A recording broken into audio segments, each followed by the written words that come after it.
اسی لیے میرے مولا نے فرمایا بے شک آسمانوں کی پیدائش میں اس کی بڑی نشانیاں ہیں۔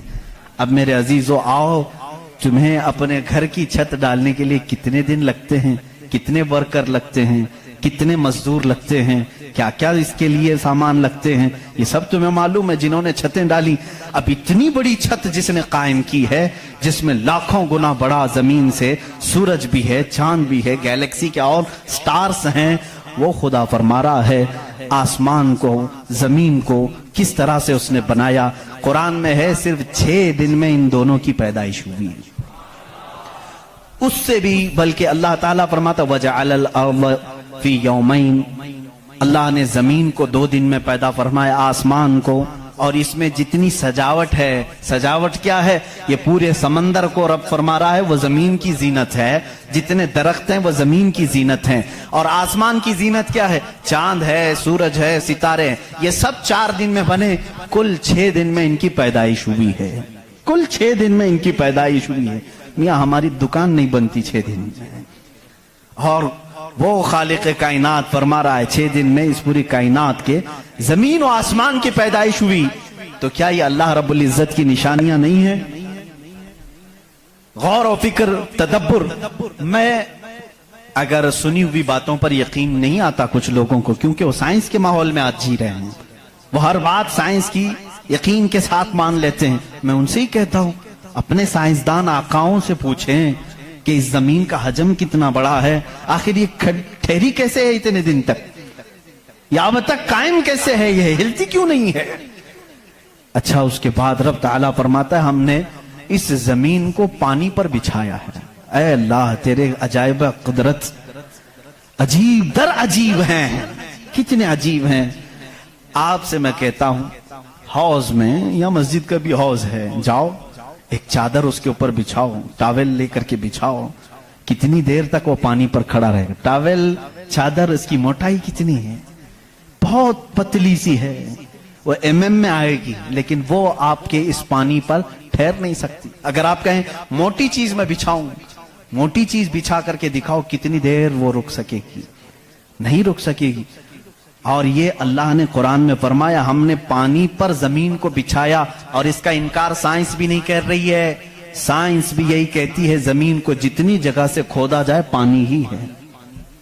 ہم بھی تو بورول جو نکالتے ہیں زمین کو کھودنے کے بعد پانی آتا ہے، اب پانی پر اس زمین کو بچھایا رب تبارک و تعالیٰ نے، کتنا وزن یہ اٹھائی ہوئی ہے، کتنا وزن اٹھائی ہوئی ہے۔ سب سے بڑا وزن تو ان مشرکین کا ہے جو اس رب کو نہیں مانتے ہیں، یہ دھرتی کا بوجھ ان کو کہتے ہیں، یہ سب کو اٹھائی ہوئی ہے، پتہ نہیں کتنے کروڑوں ٹن اس پر وزن ہے یہ، لیکن کبھی بھی ہلتی ہوئی نظر نہیں آتی۔ لیکن اس کو بھی قرآن میں اللہ فرما رہا ہے ہم نے اس زمین کو ہلنے سے روکنے کے لیے جگہ جگہ پر پہاڑوں کو میخ بنا کر گاڑ دیا، والجبال اوتادا، اور پہاڑوں کو ہم نے میخ بنا کر گاڑ دیا ہے۔ اب اس کی تحقیق اس زمانے میں نے اپنے پڑھنے کے زمانے میں اس کی ایک تحقیق اپنے استاد کے پاس پڑھی تھی، صفا مروہ کی بارے میں اختلاف چل رہا تھا، سعودی یہودی حکومت نے صفا مروہ کو پوری طور پر ختم کرنے کی ناپاک کوشش کی، اور الگ سے انہوں نے مسعی بنایا صحیح کرنے کا، تو اختلاف علماء میں تھا کہ انہوں نے زیادہ چوڑا کر دیا۔ اسی زمانے میں یہ تحقیق ہوئی پہاڑ جو ہے اس کا وجود زمین پر کیسا ہوتا ہے۔ ان سعودیوں نے کہا پہاڑ ایسا اوپر شیپ میں ایسا ہوتا ہے، ٹرائنگل ہوتا ہے، اوپر سے کونا ہوتا ہے، نیچے چوڑا ہوتا ہے۔ ان سعودیوں نے کہا نیچے بھی یہ جڑیں چھوڑتا ہے، پھیلتا ہوا جاتا ہے، جیسے درخت اوپر ہوتا ہے اور نیچے اس کی جڑیں پھیلی ہوئی ہوتی ہیں، تو انہوں نے کہا نیچے بھی وہ پہاڑ کا حصہ ہے، اس لیے ہم نے بازو میں بھی راستہ بنایا تاکہ صفا مروہ کی صحیح اگر ہو رہی ہے تو وہ پہاڑوں کے بیچ میں ہی ہو رہی ہے۔ میرے استاد گرامی مصر کے ہیں، انہوں نے پوری اس پر تحقیق کے ساتھ کتاب لکھی، چیلنج کیا، کہا پہاڑوں کو اگر کھود کر کے دیکھو ہمارا یقین یہ کہتا ہے، انہوں نے بہت سارے دلائل سے ثابت کیا پہاڑ اوپر سے جو اس طرح کے شیپ کا ہوتا ہے، ٹرائنگل اوپر سے، نیچے وہ جڑیں نہیں چھوڑتا بلکہ اندر جاتے جاتے اور باریک ہو جاتا ہے،